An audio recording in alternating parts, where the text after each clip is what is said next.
What the hell, Kurtzman? I'm actually impressed. Somehow you managed to give us something that was even worse than the first season of STD. The first thing we hear is Michael Burnham reciting some bastardized version of Space: The Final Frontier. Jesus! We then get introduced to young hipster Spock, who slams the door in Burnham's face. Good for you, young hipster Spock, also known as Imposter Spock. We don't actually get to see older hipster Spock in this episode, but we sure do get to learn that he really doesn't seem much like real Spock. Oh, Leonard Nimoy, I am so sorry. We then go back to present-day disappointment, and the Enterprise is shamed by being forced to appear in this abomination.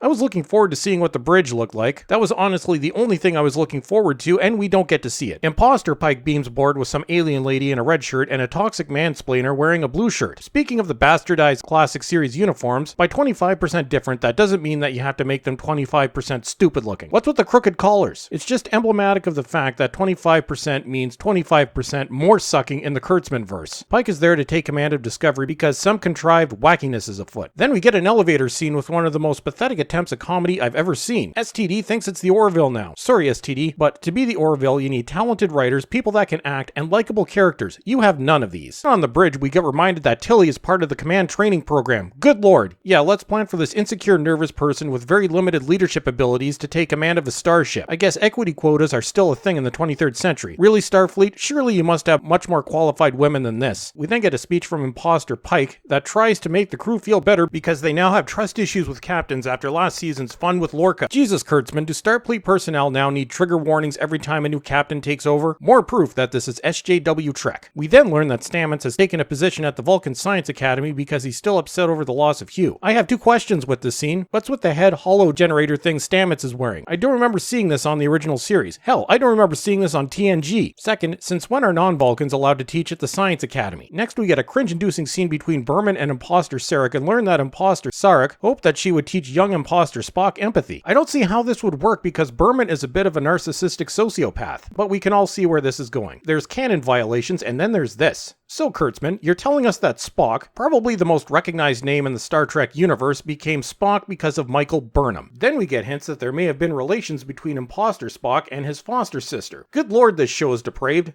SJW writing, folks. In the next scene, STD drives its stupidity up a notch when we actually get a roll call of the bridge crew. This is obviously in response to the fact that nobody actually knows the names of any of the bridge crew. This isn't actually funny. You've already had these people on the bridge for an entire season. Hopefully we remember these names because it's doubtful we'll be hearing them again anytime soon, because it's all about Michael Burnham, yo. They then run into a rock, and Pike is disappointed that he can't find his red thing plot contrivance. They end up finding the SS Hiawatha, a medical ship. Burnham then starts to become lippy with Imposter Pike. Imagine her doing this to Picard or Sisko, or really any competent captain. Isn't insubordination a serious offense? I guess Michael Burnham is exempt from this because she's Michael Burnham. Words fail me when I try to articulate how much I hate this character. Of course, Imposter Pike acquiesces to Burnham's demands. We then get what was hyped as the bestest scene ever as Burnham and her friends fly their hamster balls to the Hiawatha, during which time toxic mansplaining Blue Shirt gets killed because he doesn't listen to the great Michael Burnham. I guess Kurtzman thought he was being clever with the symbolism here. Burnham, of course, saves the rest of them by arguing against orders because, again, she's great and can do anything. We then get introduced to Jett Reno, an engineer who, like Burnham, also seems to be perfect. Not only is she an engineer, but apparently a doctor too. Bodies are just like machines, and she reads a lot. For the love of God. I should also mention that this acting might be one of the worst things I have ever seen in a Star Trek series. I can tell we're headed for great things this season. At this point, Burnham magically figures out a way to use the ship's transport to evacuate the Hiawatha's patients, which essentially makes the hamster ball scenes earlier pointless. We then get teased at the end and hope that Burnham might get killed off, but no such luck. Imposter Pike saves her at the last minute. Then Discovery captures its rock, and we hear about the power of math. Another point, we also learn that the Enterprise didn't take part in the war because it was too far away and was seen as an instrument of last resort. Kurtzman, the war went on for a while. Are you telling me that the Enterprise couldn't have gotten back in that time? And if the Enterprise was an instrument of last resort, why wasn't it called back at the end of season 1? Things seemed like they had reached a last resort point after Discovery returned from its stupid Mirror Universe arc. Burnham then pays a visit to Imposter Spock's quarters, which is the only part of the inside of the Enterprise that we get to see. We then get to hear a log from Imposter Spock and learn that he doesn't sound anything even remotely like real Spock. Apparently Imposter Spock had nightmares as a kid, and now they've returned. Imposter Spock has gone off to investigate the red plot contrivance thing. The end.